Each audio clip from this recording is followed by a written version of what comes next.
بسم اللہ الرحمن الرحیم۔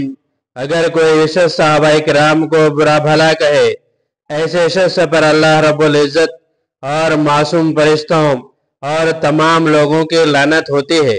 جناب رسول اللہ صلی اللہ علیہ وسلم نے ارشاد فرمایا، جو میرے صحابہ کو برا بھلا کہے گا اس پر اللہ کی لعنت، فرشتوں کی لعنت، تمام لوگوں کی لعنت ہے۔ اللہ اس کی نہ فرض قبول کرے گا اور نہ اس کی نفل۔ اللہ تعالیٰ ارشاد فرماتے ہیں، ان الذین یؤذون اللہ ورسولہ لعنہم اللہ فی الدنیا والآخرہ واعد لهم عذابا مہینا۔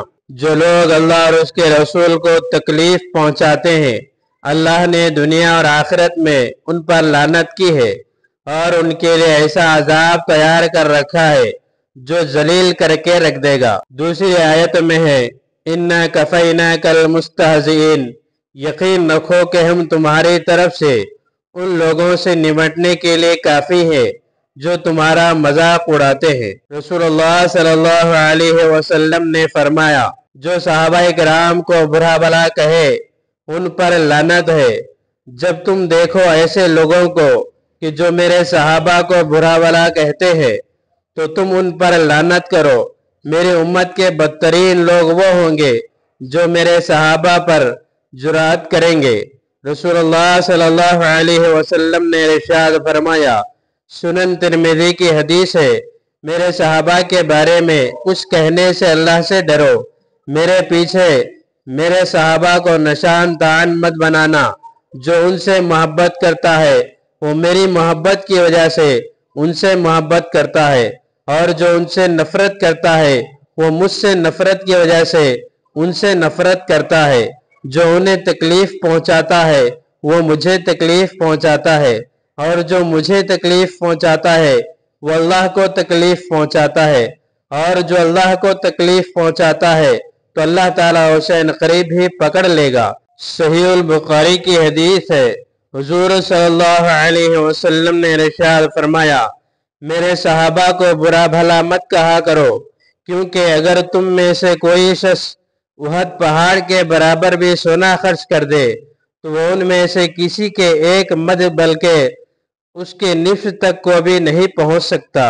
ایک حدیث قدسی ہے، صحیح البخاری کی حدیث ہے، حضور صلی اللہ علیہ وسلم نے فرمایا، اللہ تبارک و تعالیٰ فرماتے ہیں، جو میرے کسی نیک ولی کو اذیت دے گا میرا اس کے ساتھ اعلان جنگ ہے۔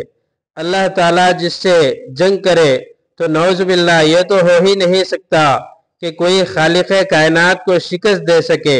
اس لیے ایسے شخص کا شکست میں جانا یقینی ہوا کرتا ہے، اور جنگ میں انسان سب سے قیمتی چیز لیتا ہے، اور انسان کے پاس سب سے قیمتی چیز ایمان ہے۔ بسا اوقات ایسا آدمی ایمان سے محروم ہو جاتا ہے اور اس کا خاتمہ اچھا نہیں ہوتا۔ صحابہ کرام کی جماعت کا بہت بڑا مقام و مرتبہ ہے۔ اللہ تعالیٰ نے جا بجا قرآن میں ان کے لیے جنت کی بشارتیں اور اپنی رضامندی کا تذکرہ کیا ہے۔ اب نعوذ باللہ کوئی اس مقدس جماعت کو برا بھلا کہتا ہے تو اپنے آخرت کو تباہ کرتا ہی ہے۔ بسا اوقات اللہ تعالیٰ دنیا میں بھی ایسے گستاخوں کو عبرتناک سزا دیتا ہے تاکہ آنے والوں کے لیے مقام عبرت ہو۔ علامہ ابن کثیر رحمۃ اللہ علیہ لکھتے ہیں، کسی نے خواب میں آپ صلی اللہ علیہ وسلم کو دیکھا۔ آپ کے پاس حضرت ابوبکر صدیق، حضرت عمر فاروق، حضرت عثمان، حضرت علی اور حضرت معاویہ رضی اللہ تعالی عنہم اجمعین، یہ پانچوں صحابی بیٹھے ہوئے تھے۔ اتنے میں ایک آدمی آیا جس کا نام راشد الکندی تھا۔ حضرت عمر رضی اللہ تعالیٰ عنہ سے دیکھ کر کہنے لگے، یا رسول اللہ، یہ آدمی ہمیں برا بھلا کہتا رہتا ہے۔ یہ سن کر آپ صلی اللہ علیہ وسلم نے اسے بہت سختی سے ڈانٹا۔ وہ کہنے لگا، حضرت میں انہیں تو کچھ نہیں کہتا، بلکہ میں تو معاویہ رضی اللہ تعالیٰ عنہ کو کم و بیش کہا کرتا ہوں۔ آپ صلی اللہ علیہ وسلم نے فرمایا، بربادی ہو تیرے لیے، کیا یہ میرا صحابی نہیں ہے؟ یہ بات آپ صلی اللہ علیہ وسلم نے 3 مرتبہ فرمائی۔ پھر آپ صلی اللہ علیہ وسلم نے ایک لوہے کا ڈنڈا اٹھا کر حضرت معاویہ رضی اللہ تعالیٰ عنہ کو دیا اور فرمایا کہ اسے زور سے مارو۔ انہوں نے اسے مارا تو میری نیند اڑ گئی۔ جب صبح ہوئی تو میں نے سنا کر رات کو اچانک اس کی موت ہو گئی۔ بہرحال صحابہ کرام کو نعوذ باللہ برا بھلا کہنے سے جہاں انسان کی فرض و نفل عبادت قبول نہیں ہوتی اور اس پر لعنت ہوتی ہے، اسی طرح ایسے بدبختوں کو بسا اوقات اللہ رب العزت بڑی عبرتناک سزا بھی دیتا ہے۔